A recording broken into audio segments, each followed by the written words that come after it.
सोच के देखिए, एक ऐसी चोरी जहां चोर कोई सुराग नहीं छोड़ता, लेकिन कंपनियों को हर साल अरबों का नुकसान हो जाता है। ये कोई फिल्मी कहानी नहीं, बल्कि बिजनेस की दुनिया का एक कह सकते हैं कड़वा सच है।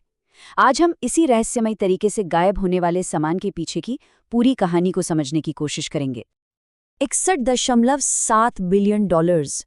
ये रकम इतनी बड़ी है कि आप अंदाजा लगाइए, कई छोटे देशों की पूरी इकोनॉमी इससे चल सकती है।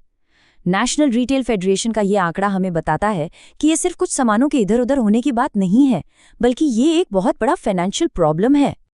तो सबसे बड़ा सवाल यही उठता है कि आखिर ये अरबों का सामान जाता कहाँ है? क्या ये सच में हवा में गायब हो जाता है? हमारी पड़ताल अब यहीं से शुरू होती है।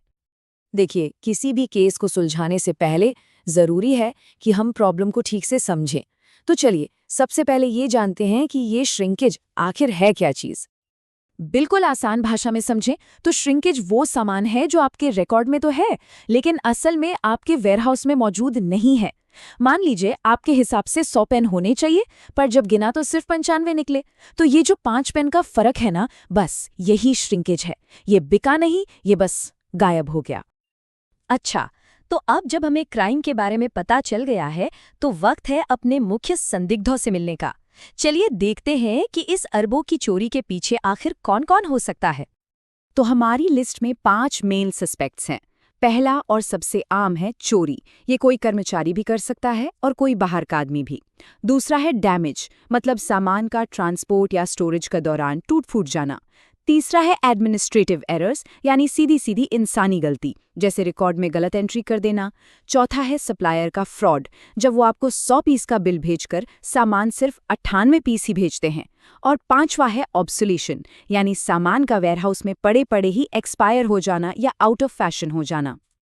तो क्या इसका असर सिर्फ इतना है कि कुछ सामान कम हो गया? नहीं, बिल्कुल नहीं। इसका असर आप समझिए एक लहर की तरह पूरे के पूरे बिजनेस पर पड़ता है। यहाँ देखिए, सारी प्रॉब्लम की जड़ यही है। कागज पर लिखा है कि 1000 यूनिट्स होने चाहिए, पर असल में है सिर्फ 950।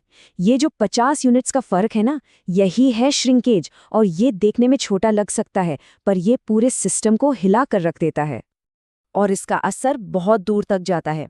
प्रॉफिट तो सीधे सीधे कम होता ही है, पर कभी सोचा है कि जब ऑनलाइन कुछ ऑर्डर करते हैं और वो आउट ऑफ स्टॉक दिखाता है, हो सकता है उसका एक बड़ा कारण ये गलत इन्वेंट्री रिकॉर्ड्स हों।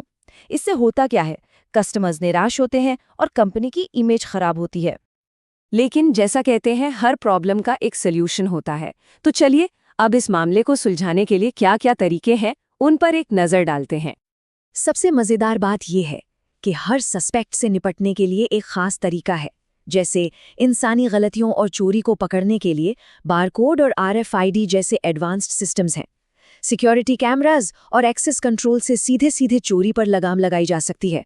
और सप्लायर्स की धोखेबाजी से बचने के लिए रेगुलर ऑडिट्स और चेकिंग सबसे ज़रूरी हैं। पर एक बात हमेशा याद रखनी चाहिए, बड़े से बड़ी टेक्नोलॉजी भी आखिरकार इंसानों के बिना अधूरी है। अगर एम्प्लॉयज़ को सही ट्रेनिंग दी जाए तो वो न सिर्फ सामान को टूटने से बचाएंगे, बल्कि उनमें कंपनी के लिए एक वफादारी भी आएगी।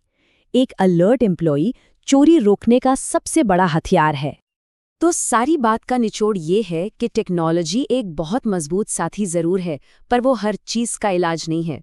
उसके साथ साथ इंसानी समझ और लगातार सतर्क रहना भी उतना ही ज़रूरी है। आज हमने वेयरहाउस के एक ऐसे साइलेंट किलर की बात की जो धीरे धीरे मुनाफा खा जाता है। लेकिन ज़रा सोचिए, जैसे जैसे सप्लाई चेन्स और कॉम्प्लेक्स हो रही हैं, ड्रोन डिलीवरी आ रही है, ऑटोमेशन बढ़ रहा है, तो अगला ऐसा कौन सा साइलेंट ईटर होगा? ये एक ऐसा सवाल है जिसका जवाब आने वाले बिजनेस का फ्यूचर तय करेगा। सोचने वाली बात है ना?